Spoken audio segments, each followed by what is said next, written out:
Halo teman-teman developer, di video kali ini saya mau share sedikit terkait dengan penggunaan text editor dalam pengembangan project berbasis Rust.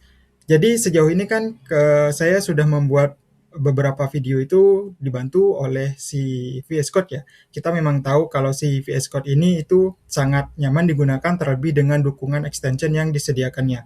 Nah, spesifik di sini saya mau membandingkannya itu dengan yang namanya Neovim. Text editor ini berbasis terminal tentunya.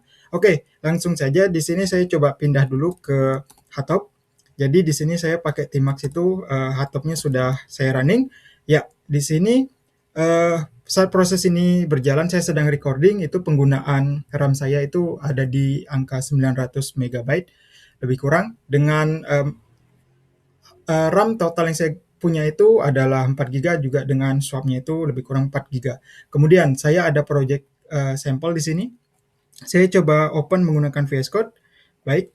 Nah, di sini ketika saya open menggunakan VS Code itu cukup ramai ya yang tertampil di hotop ini. Jadi penggunaan itu cukup ramai ketika startup pertama.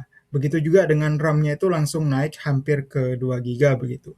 Jadi kita tahu memang faktor yang mungkin kita lihat di sini itu adalah karena banyaknya extension yang digunakan dalam VS Code itu sendiri. Sebagai contoh kan di sini saya sudah install banyak dan tidak hanya untuk Rust juga tentunya ada beberapa extension lain yang ya mungkin saya lupa hapus atau memang saya menggunakan itu nantinya begitu.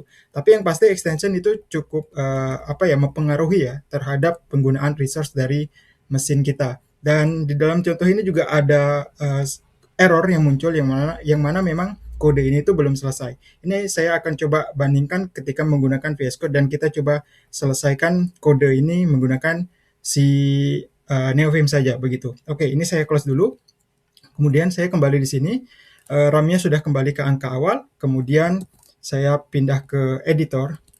Di editor Neovim ini sudah saya konfigurasi ya. Konfigurasinya juga masih belum maksimal tentunya dan tidak optimal juga bisa dikatakan begitu.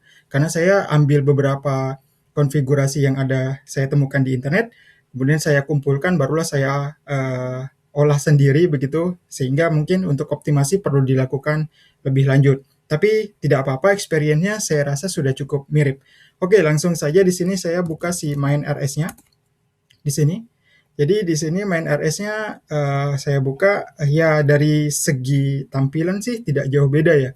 Kemudian untuk tampilan errornya itu tidak juga begitu jauh sih bedanya. Kalau di sini kan contoh pesannya itu masih berwarna abu sih, begitu ya. Kemudian juga didukung dengan adanya simbol huruf E di sini di sisi kiri. Kalau teman-teman perhatiin di sini, lalu juga di bagian paling bawah itu ada angka 1 dengan simbol atau ya dengan simbol silang merah begitu yang menandakan oh di file ini yang sedang kita buka itu ada error yang terjadi begitu dan kita tahu di sini karena kan memang di sini belum lengkap. Oke, mungkin langsung kita lengkapi ARM-nya di sini. Di sini sudah mendukung yang namanya auto complete. Jadi experience-nya tentu ya bisa dibilang mirip lah begitu ya dengan VS Code. Kalau teman-teman perhatikan di sini kan hampir mirip ya, mungkin bisa dikatakan mirip sih begitu. Oke, ini saya coba lengkapi. Di sini adalah misalnya name. Untuk arm-nya di sini kita buat let reverse. Di sini kemudian saya coba ambil API. Nah, API adalah sebuah modul dari project ini. Kemudian autocomplete-nya tetap masih jalan untuk modul di dalam API itu ada yang namanya stringer, modul stringer. Lalu di dalam modul itu ada fungsi, ada dua fungsi, reverse dan inspect. Kita mau di sini pakai yang reverse begitu. Jadi di sini tinggal saya pakai seperti ini. Nah, jadi autocomplete-nya itu tidak begitu berbeda sih dengan VS Code ya menurut saya pribadi, tapi experience yang saya rasakan sendiri itu ya nyaman begitu nyaman. Oke, ini mungkin langsung saya lengkapi saja di sini. Di sini adalah si reverse. Oke. Nah, seperti ini tinggal saya save. Baik. Dengan hasil save ini tidak ada lagi error yang ditampilkan begitu ya dari text editornya yang menandakan memang ya udah kodenya sudah valid begitu. Jadi untuk experience-nya sendiri saya pribadi itu cukup puas dengan konfigurasi yang sekarang.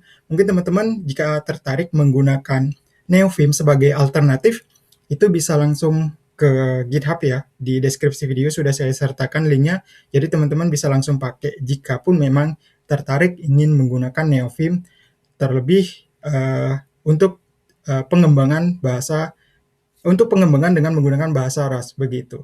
Jadi ini bukanlah pembanding yang untuk mencari tahu siapa yang lebih baik begitu ya. Karena kan di sini kalau teman-teman perhatikan juga penggunaan memorinya masih cukup tinggi.